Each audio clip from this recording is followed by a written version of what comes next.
Let me get straight to it. I know people in our country are frustrated with our politics. I know they feel that much gets promised, but not enough is delivered. I know they watch the news or read the papers and wonder why, in the face of the facts as they have them, choices are made as they are. I know that they dislike Westminster game playing, the short-termism and the lack of accountability. But most of all, I think people are tired of the false choice between two versions of change that never go beyond a slogan.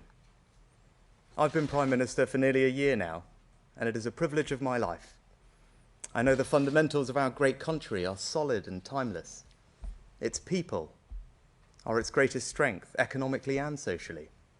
Their hopes and genius are what propel us forward, not government.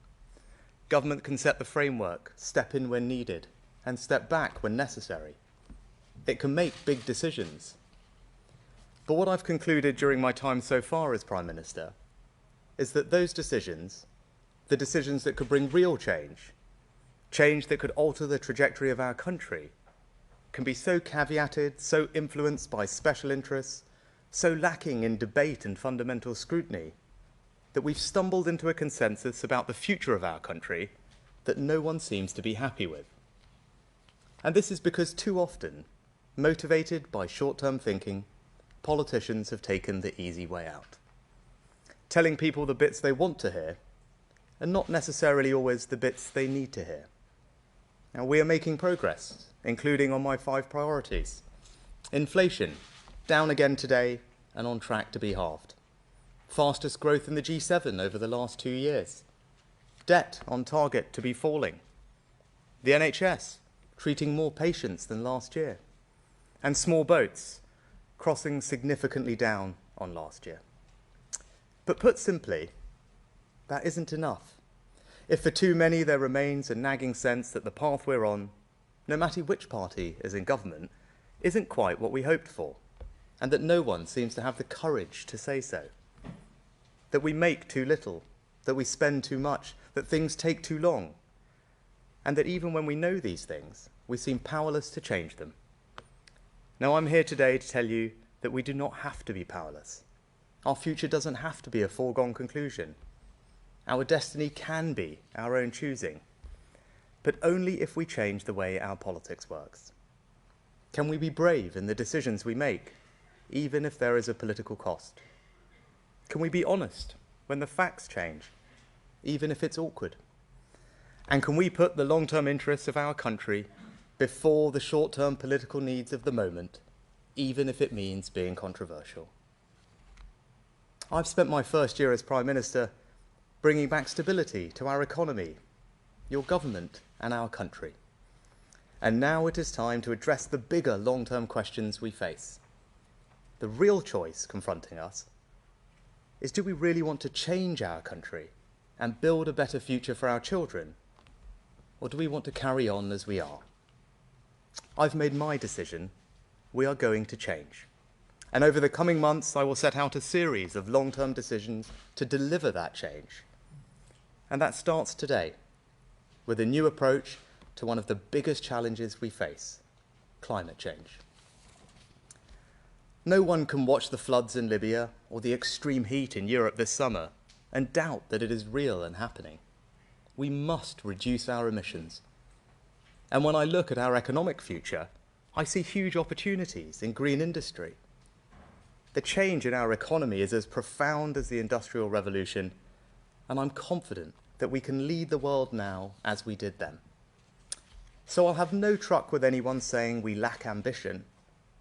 But there's nothing ambitious about simply asserting a goal for a short-term headline without being honest with the public about the tough choices and sacrifices involved, and without any meaningful democratic debate about how we get there. The Climate Change Committee have rightly said, you don't reach net zero simply by wishing it. Yet that's precisely what previous governments have done, both Labour and Conservative. No one in Westminster politics has yet had the courage to look people in the eye and explain what's really involved. That's wrong, and it changes now. The plans made on your behalf assume this country will take an extraordinary series of steps that will fundamentally change our lives. a ban on buying new boilers, even if your home will never ever be suitable for a heat pump, a ban that takes effect in just 3 years for those off the gas grid, and mandatory home upgrades for property owners in just 2 years' time. There have even been proposals for taxes on eating meat, new taxes on flying, compulsory car sharing if you drive to work, and a government diktat to sort your rubbish into 7 different bins. Now, I believe deeply that when you ask most people about climate change, they want to do the right thing. They're even prepared to make sacrifices. But it cannot be right for Westminster to impose such significant costs on working people, especially those who are already struggling to make ends meet, and to interfere so much in people's way of life without a properly informed national debate. That's especially true because we're so far ahead of every other country in the world. We've had the fastest reduction in greenhouse gas emissions in the G7, down almost 50% since 1990. France, 22%. The US, no change at all. China, up by 300%. And when our share of global emissions is less than 1%, how can it be right that British citizens are now being told to sacrifice even more than others? Because the risk here, for those of us who care about reaching net zero, as I do, is simple. If we continue down this path, we risk losing the consent of the British people. And the resulting backlash would not just be against specific policies, but against the wider mission itself, meaning we might never achieve our goal. That's why we have to do things differently. We need sensible green leadership. It won't be easy, and it will require a wholly new kind of politics. A politics that is transparent and the space for a better, more honest debate about how we secure the country's long-term interests. So how do we do that? What is our new approach to achieving net zero? Well, first, we need to change the debate. We're stuck between 2 extremes. Those who want to abandon net zero altogether because the costs are too high, the burden's too great, or in some cases, they don't accept the overwhelming evidence for climate change at all. And then there are others who argue with an ideological zeal, we must move even faster and go even further, no matter the cost or disruption to people's lives, and regardless of how much quicker we're already moving than any other country. Both extremes are wrong. Both fail to reckon with the reality of the situation. Yes, net zero is going to be hard and will require us to change. But in a democracy, we must also be able to scrutinise and debate those changes, many of which are hidden in plain sight, in a realistic manner. This debate needs more clarity, not more emotion. The test should be, do we have the fairest credible path to reach net zero by 2050 in a way that brings people with us? Since I've become Prime Minister, I've examined our plans, and I don't think they meet that test. We seem to have defaulted to an approach which will impose unacceptable costs on hard-pressed British families, costs that no one was ever really told about, and which may not actually be necessary to deliver the emissions reduction that we need. And why am I confident in saying that? Because over the last decade or more, we've massively over-delivered on every one of our carbon budgets, despite continuous predictions we'd missed them. We've seen rapid technological advances, which have made things like renewables far cheaper. Just consider offshore wind, where costs have fallen by 70% more than we projected in 2016. And people are increasingly choosing to go green. Look at how demand for electric vehicles has consistently outstripped forecasts. Now, given all these things, I'm confident that we can adopt a more pragmatic, proportionate, and realistic approach to meeting net zero that eases the burdens on working people. And that's the second part of our new approach. Now, I'm not saying there will be no hard choices, and nor am I abandoning any of our targets and commitments. I am unequivocal that we will meet our international agreements, including the critical promises in Paris and Glasgow to limit global warming to 1.5 degrees. I'm proud that our country leads the world on net zero with the most ambitious 2030 target of any major economy. And as we're committed as ever to helping developing countries. Just the other week, I announced $2 billion for the Green Climate Fund, the single biggest commitment of its kind the UK has ever made. But we can do all of this in a fairer, better way. And today I can set out details of what our new approach will mean for people. That starts with electric vehicles. We're working hard to make the UK a world leader. I'm proud that we've already attracted billions of new investments from companies like Tata's Jaguar Land Rover Gigafactory. And I expect that by 2030, the vast majority of cars sold will be electric. Why? Because the costs are reducing, the range is improving, the charging infrastructure is growing. People are already choosing electric vehicles to such an extent that we're registering a new one every 60 seconds. But I also think that, at least for now, it should be you, the consumer, that makes that choice, not government forcing you to do it. Because the upfront cost still is high, especially for families struggling with the cost of living. Small businesses are worried about the practicalities. And we've got further to go to get the charging infrastructure truly nationwide. And we need to strengthen our own auto industry so we aren't reliant on heavily subsidised, carbon-intensive imports from countries like China.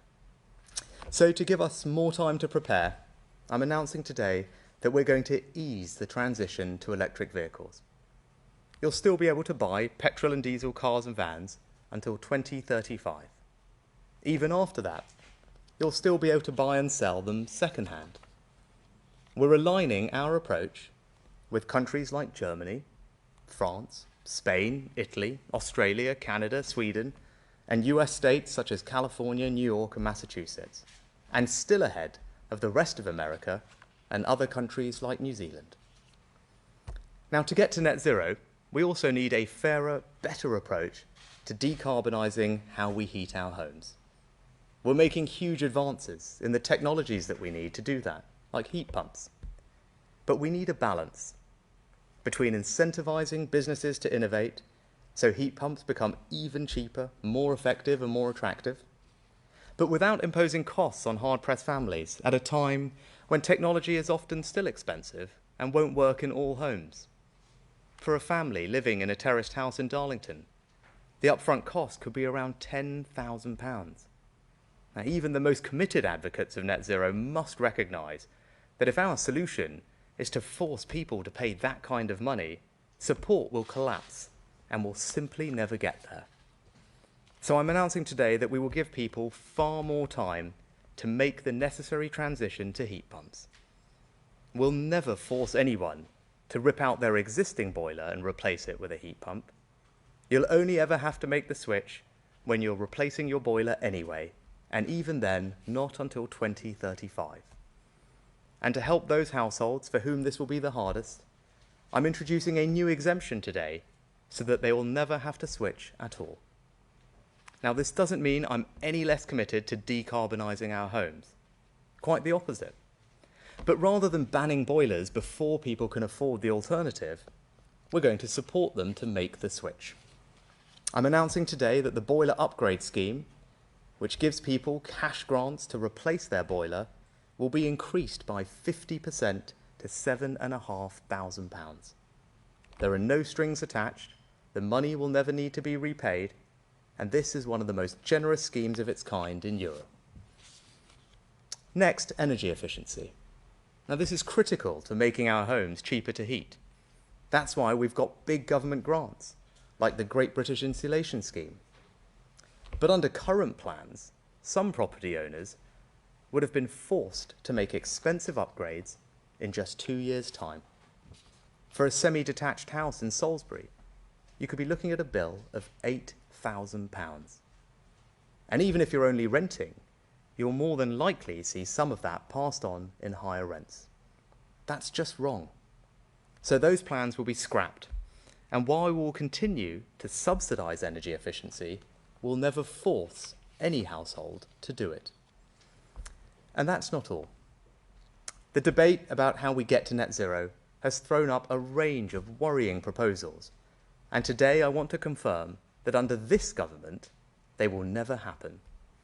The proposal for government to interfere in how many passengers you can have in your car, I've scrapped it. The proposal that we should force you to have 7 different bins in your home, I've scrapped it.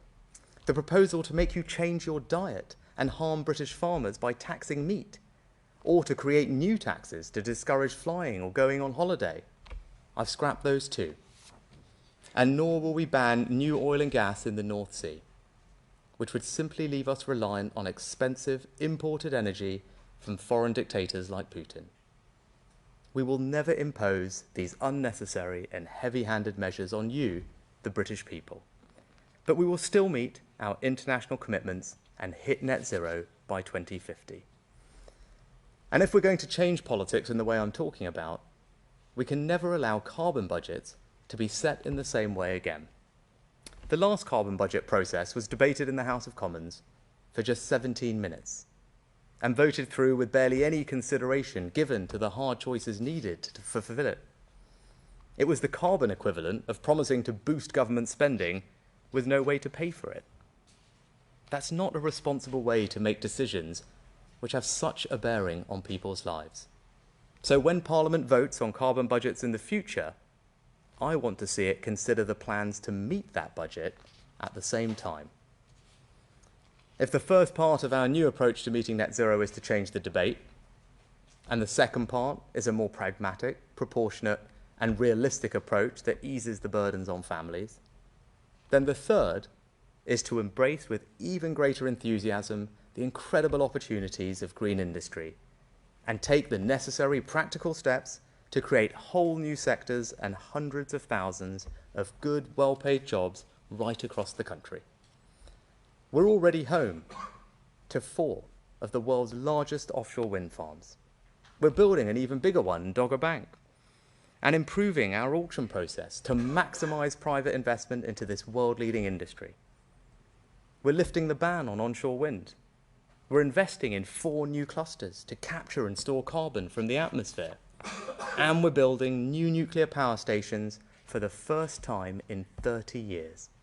Just this week, we took a significant long-term decision to raise funding for Sizewell C, putting beyond all doubt our commitment to decarbonising our power sector.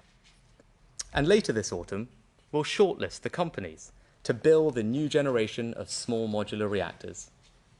But one of our biggest constraints to reaching net zero and improving our energy security is this. We're investing billions in new energy projects, yet we don't have the grid infrastructure to bring that power to households and businesses. And when energy security is national security, that's unacceptable. Right now, it can take 14 years to build new grid infrastructure. There are enough projects waiting to be connected to generate over half of our future electricity needs. So I can announce today that the Chancellor and Energy Security Secretary will shortly bring forward comprehensive new reforms to energy infrastructure.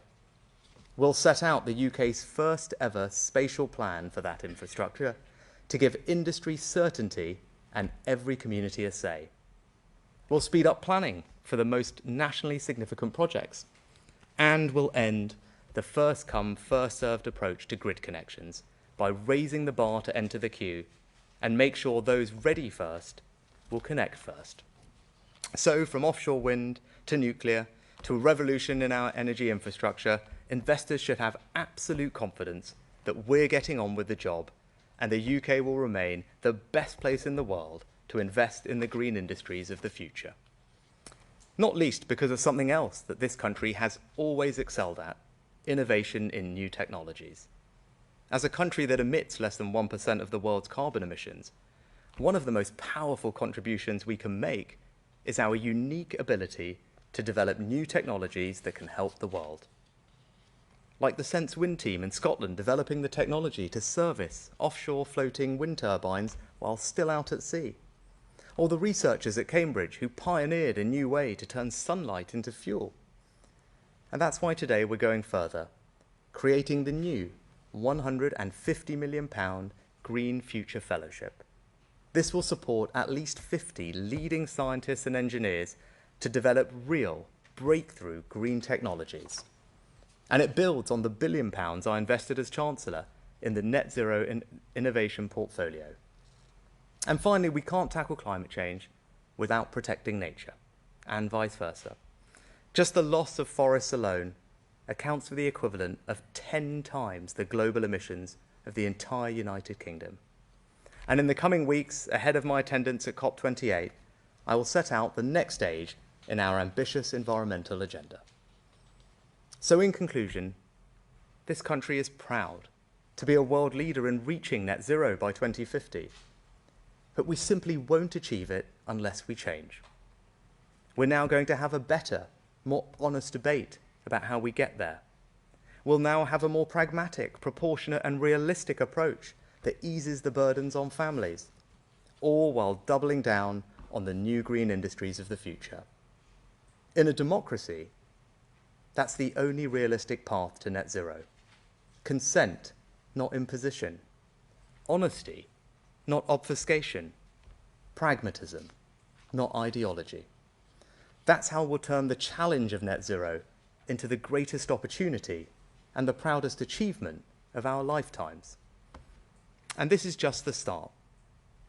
What we begin today is bigger than any single policy or issue.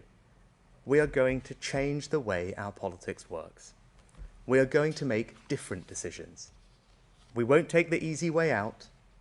There will be resistance, but we will meet it, because I am determined to change our country and build a better future for our children. Nothing less is acceptable.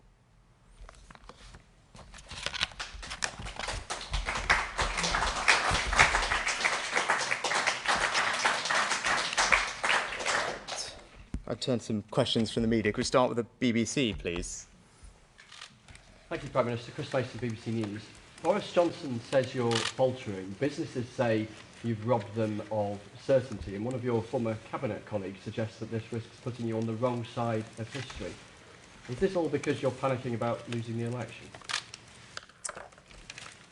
I've been thinking about these issues for a long time, and as Chancellor, I was concerned about the impact on families of some of the policies that were being mooted.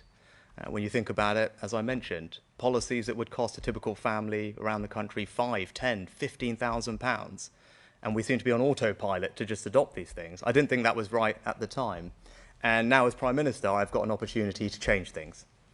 And what I don't want to do is make yet more short-term decisions, easy ways out, that ultimately not be straight with the country about what those mean for them, the costs that those are imposing on them. I don't believe that's the right thing to do. I want to make the right decisions for the long term of our children, of our country, and that won't be easy. And as you can see, there's lots of resistance to what I'm saying today. But what I'm trying to do is make sure that we're on a path to deliver net zero, because I firmly believe in it, but we're going to do that in a fair, in a proportionate way that brings people along with us and minimises the burdens on families. Now, I think that's an incredibly reasonable and realistic approach. In fact, I think it's the only approach that's going to actually get us to net zero and carry the country with us. So look, lots of people are going to have their views, and I respect their right to disagree with me, but ultimately it's incumbent on them to then explain to families up and down the country why, if they disagree with me, they're willing to impose those costs, £10,000, £15,000 on those families in pursuit of something when it's not necessary, when we can meet our carbon targets without it, when we remain a world leader. Right? That's a question for them, because I think my approach is the right one. Next, can we go to ITV? Prime Minister, you know probably better than anyone that we've had years of underinvestment caused by economic instability, which has in turn led to low growth. When you became Prime Minister, you pledged to restore stability. By delaying the targets for motor vehicle replacement, boiler replacement, many big businesses that want to invest in this country say you've pulled the rug from under them and you've increased instability. The reverse of what you wanted to do, you said. The best thing I can do for business is ensure that we actually continue to deliver net zero because it has the consent of the British public. And as you can see in other countries around the world, when people have tried to go too fast, haven't had an open and honest conversation with the country, they've ultimately had to change course. That's not the right thing to do. And that's what we're doing today. We're putting in place the right policies that will ensure that we get to net zero, bring people along with us, and that's what ultimately will give businesses the certainty that they need to invest. You mentioned a couple of specific things, the time frame for transitioning electric vehicles.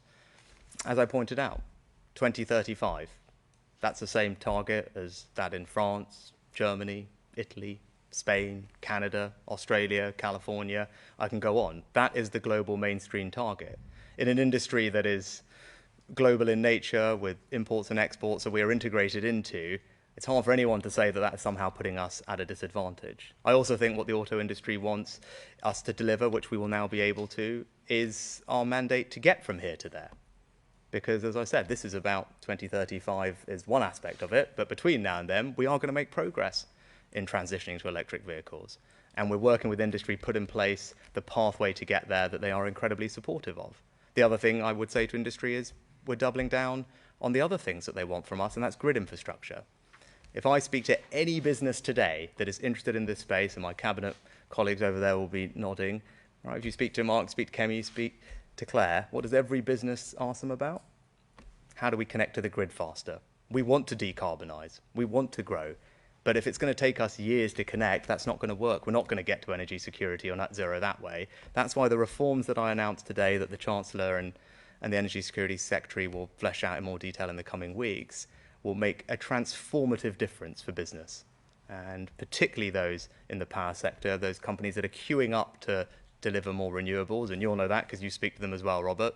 They'll all be asking about grid connections, but we're about to bring forward the most transformative plans that anyone has done to upgrade our grid infrastructure and speed up connections to it. So I think any which way you look at it, we're continuing to do the right things for business, whether it's investing in R&D to realise the benefits of innovation. Again, that's something we can do better than almost anyone.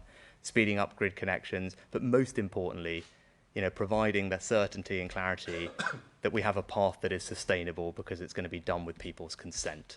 And I think that is something that they will prize above everything else. Next, we'll go to GB News. Prime Minister, you mentioned there the unacceptable cost on hard-pressed British families. How much will these changes save the average working family? And you talk about consent. Why not put net zero by 2050 to a referendum with the British people? Well, when it comes to the costs, I think you're absolutely right to highlight them. And that's why I've taken the decision that I've taken, because some of the things that were being proposed would have cost typical families upwards of £5,000, £10,000, £15,000.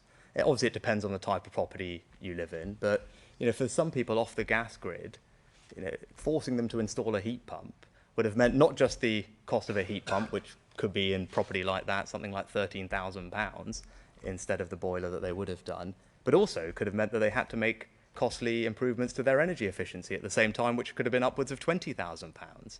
Now, that's to give you a sense of the scale. Or you take energy efficiency upgrades, which, again, we were 2 years away from imposing on people. The average cost of those energy efficiency upgrades is about £8,000. For a quarter of all households, they're well upwards of 10. Right? These are the types of numbers that we're talking about.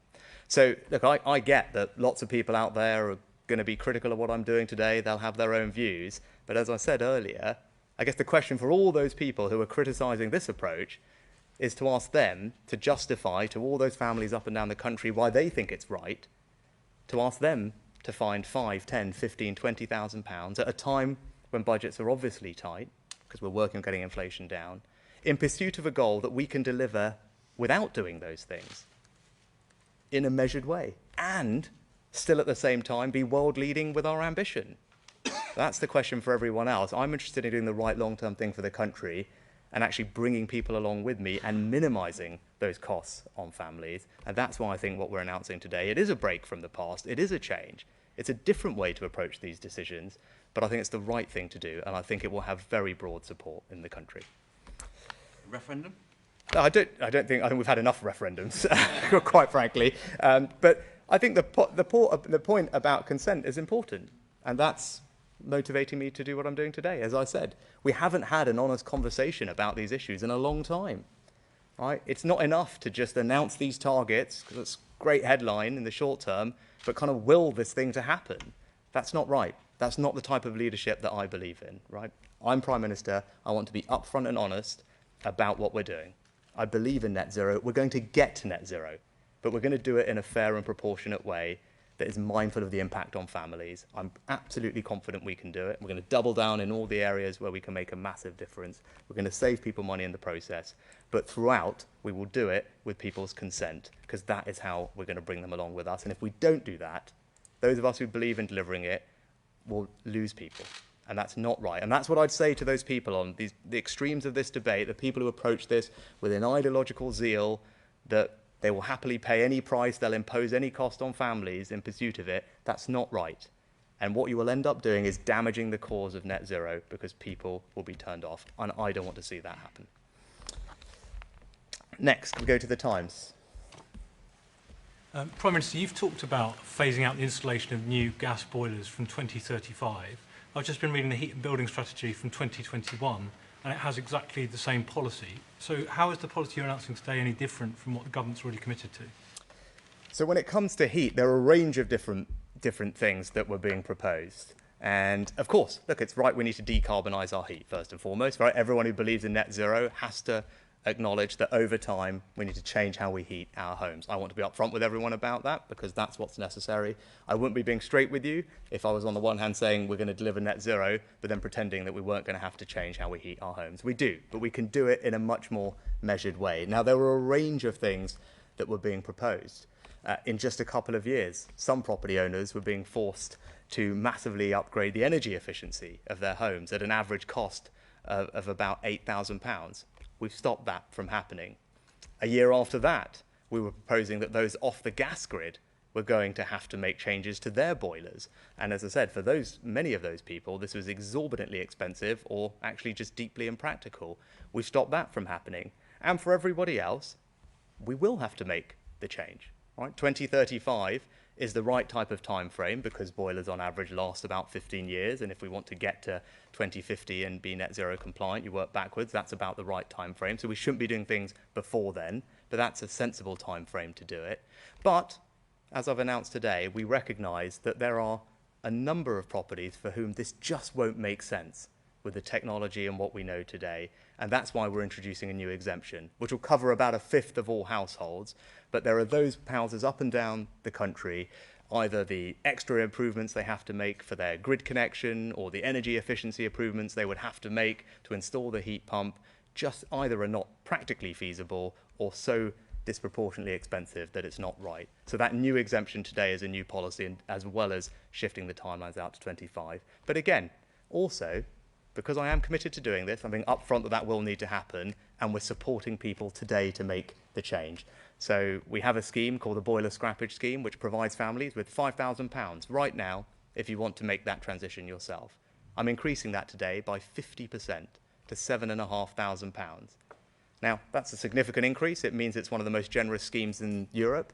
But also, roughly, that £7,500 is about the difference between a typical heat pump and a typical boiler. Obviously, it will vary by circumstances. But what we're saying is, for those people who want to do this, we're going to step in and help you in the short term. That will help grow the industry, get more people adopting this technology and spreading the word. And it's a signal of our intent to make this transition. But that's the right way to do it, not to impose disproportionate bans and mandates on people in the next few years that just come with a huge cost when the technology is not quite ready. Next, we go to the Daily Mail. Thanks, PM.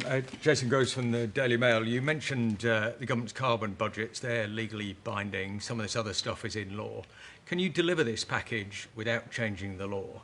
And we've heard from some people on your own benches there is opposition on your side to some of this.